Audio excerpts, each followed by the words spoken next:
nabi yang luar biasa. Namun, sebelum kakak mulai bercerita, alangkah baiknya kita bernyanyi bersama-sama. Yuk ikutin kakak ya. Kalau kau cinta Allah, tepuk tangan. Kalau kau cinta Nabi, tepuk tangan. Kalau kau cinta Allah, kalau kau cinta Nabi, kalau kau cinta Islam, ucap salam. Assalamualaikum warahmatullahi wabarakatuh. Waalaikumsalam warahmatullahi wabarakatuh. Hebat. Semangat kan? Udah makan? Udah makan belum? Tadi sekolah nggak, Airin? Sekolah? Sekolah. Jadi, pada hari ini kakak akan menceritakan kisah suri tauladan kita. Siapa kira-kira? Nabi Muhammad Sallallahu Alaihi Wasallam. Kakak akan menceritakan kisah kelahiran Nabi Muhammad. Nah, sebelum kita mulai, coba duduk yang manis dulu. Duduk yang manis gimana?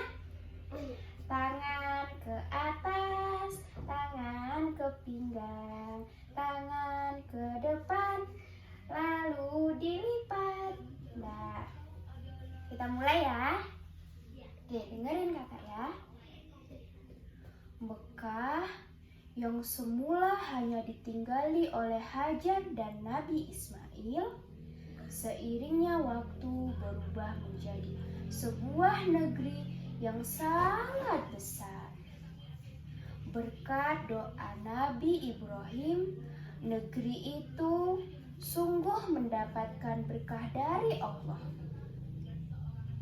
Masyarakatnya hidup dalam kecukupan dan kesejahteraan. Beribu-ribu tahun kemudian, Mekah menjadi negeri yang sangat kejam. Sebagian besar masyarakatnya mulai meninggalkan ajaran agama yang benar. Agama kita agama apa? Agama Islam. Dan berganti menyembah berhala-berhala yang mereka ciptakan sendiri. Di antaranya adalah Saman, Watan, Nusyun, dan masih banyak lagi. Semua itu adalah Tuhan yang mereka ciptakan dari batu, kayu, ataupun dari logam. Nah, adik-adik, berarti kita tidak boleh menyembah yang selain Allah ya. Tidak boleh kita menyembah berhala, tidak boleh, kita hanya boleh menyembah Allah. Bukan hanya Tuhan mereka saja yang berubah, sifat dan perilaku masyarakatnya juga berubah. Bukan hanya Tuhan mereka saja yang berubah, sifat dan perilaku masyarakatnya pun juga berubah. Kaum Quraisy yang secara turun-temurun menguasai Mekah mulai membentuk kelompok masing-masing. Mereka sangat berkuasa dan kaya raya. Namun, kekayaannya itu mereka dapatkan dengan cara yang tidak halal. Mereka merampok, menguras rakyat kecil, berjudi, curang dalam berdagang, dan perbudakan yang sangat kejam. Nah, maka adik-adik, kita tidak boleh mencuri. Itu perbuatan yang tidak baik. Tidak boleh mencuri, tidak boleh curang, ya. Tidak boleh curang ya. Kalau kita curang, nanti orang-orang tidak suka dengan kita. Dah, kita lanjut ya. Jadi kaum Quraisy ini menganggap harta adalah segala-galanya. Harta yang paling banyak itulah yang akan menjadi pemimpin. Demi mencapai kehormatan dan kedudukan, mereka menghalalkan segala cara. Karena itu pula, mereka seringkali terlibat dalam perselisihan dan kadang-kadang menimbulkan perang antar saudaranya sendiri. Dia berantem, jadi dia sampai berantem dengan saudaranya sendiri karena berebut harta. Tidak boleh. Zaman di mana kaum Quraisy hidup dengan cara yang kejam, zaman itu disebut dengan zaman jahiliyah. Ada yang tahu zaman jahiliyah zaman apa? Zaman jahiliyah itu zaman kebodohan. Jadi orang-orang tidak tahu mana yang benar dan mana yang salah. Jadi pada zaman itu ada seorang wanita soleh yang bernama Aminah. Nah, suaminya bernama Abdullah. Jadi pada saat Aminah mengandung, sang suami itu sakit, Abdullahnya itu sakit. Jadi Aminah sangat sedih karena dia harus sendirian, tidak ada yang merawatnya ketika sedang hamil karena suaminya juga sedang sakit. Jadi Aminah merasa sangat sedih dan harus hidup sendirian. Pada suatu malam ia bermimpi melihat bulan jatuh ke pangkuannya. Dan menurut para tafsir ahli mimpi, anak yang dikandungnya itu akan menjadi seorang yang dihormati semua orang. Kemudian Mekah dan Ka'bah semakin ramai dan berkembang.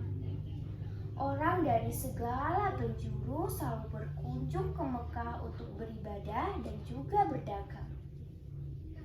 Kemajuan Ka'bah membuat Abrahah, seorang gubernur di Yaman, merasa kesal. Ia telah membuat rumah ibadah yang jauh lebih besar dari Ka'bah, tetapi tidak ada satupun orang yang mau beribadah ke Yaman. Kemudian Abrahah lalu memerintahkan agar semua pasukannya bersiap-siap. Mereka akan menyerang Ka'bah dan menghancurkannya. Abrahah dan pasukannya menyerbu Mekah dengan penuh kesombongan. Ketika ia akan menghancurkan Ka'bah, tiba-tiba datang ribuan burung ababil. Burung-burung itu membawa batu berapi dari neraka. Kemudian batu-batu itu dilemparkan ke arah pasukan Gajah Abrahah yang akan menyerang Mekah tadi, yang akan menyerang Ka'bah itu. Jadi Allah mengutus burung-burung ababil itu untuk menyerang pasukan bergajah yang akan menyerang Ka'bah, dengan burung ababil itu menyerang pasukan gajah dan membawa api dan dilempar-lemparkannya. Serem kan? Kemudian batu-batu itu dilemparkan ke arah pasukan Gajah Abrahah. Dalam sekejap mata, pasukan Abrahah berhasil dikalahkan dan Ka'bah dapat diselamatkan. Tahun itu kemudian disebut dengan Tahun Gajah. Pada Tahun Gajah itu pula, Aminah yang melahirkan tadi, yang sedang mengandung tadi, melahirkan putranya. Aminah memberi nama dengan nama Muhammad. Sebuah nama yang tidak lazim bagi anak-anak kaum Quraisy pada saat itu. Ialah Nabi Muhammad SAW, Nabi terakhir yang diutus oleh Allah. Ia dilahirkan pada hari Senin 12 Rabiul Awal Tahun Gajah. Siapa Nabi kita? Nabi Muhammad Sallallahu Alaihi Wasallam itu Nabi kita. Nah, coba hikmah yang dapat kita ambil dari cerita ini adalah perbuatan buruk diganti dengan keburukan pula. Seperti pasukan gajah Abraha yang akan menghancurkan Ka'bah, dan kemudian Allah mengutus burung-burung ababil untuk menyerang pasukan gajah. Nah, maka kita tidak boleh berbuat jahat. Nanti kalau kita berbuat jahat, kita akan dijahati pula dengan orang tersebut. Jadi kita harus yang baik-baik ya. Oke? Oke? Oke. Nah, cukup sekian cerita dari kakak. Selamat berjumpa di cerita yang selanjutnya. Assalamualaikum warahmatullahi wabarakatuh. Waalaikumsalam.